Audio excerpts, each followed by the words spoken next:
नौशेरो Firoz M6 mega corruption में गिरफ्तार थियल 6 ॼणनि डिप्टी कमिश्नर जे PA अज़ीज़ अंसारी, मुख्तियार कार शफ़ीक सुमरो, अगणो accountant Rustam Khoso, social welfare officer Sajjad Memon समेत 20 ॼणनि ते एंटी करप्शन पुलिस पारां FIR दाख़िल। एंटी करप्शन पुलिस 6 ॼणनि खे नौशेरो फिरोज थाणे मां हथकड़ियूं हणी पंहिंजे पुलिस गाॾी में हथकड़ियूं हणी सखर एंटी करप्शन कोर्ट खणी वेंदी। याद रहे त उहा FIA डिप्टी कमिश्नर ताशफीन आलम रहमतुल्लाह सोलंकी समेत 20 ॼणनि ते दाख़िल आहे।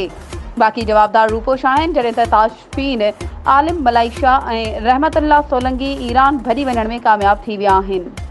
वधीक ख़बरूं ऐं अपडेट्स जे लाइ असांजे चैनल खे सब्सक्राइब कयो ऐं हा, बेल आइकन खे प्रेस करणु न विसारिजो त जीअं असांजी हर नई अचण वारी वीडियो तव्हां ताईं पहुची सघे।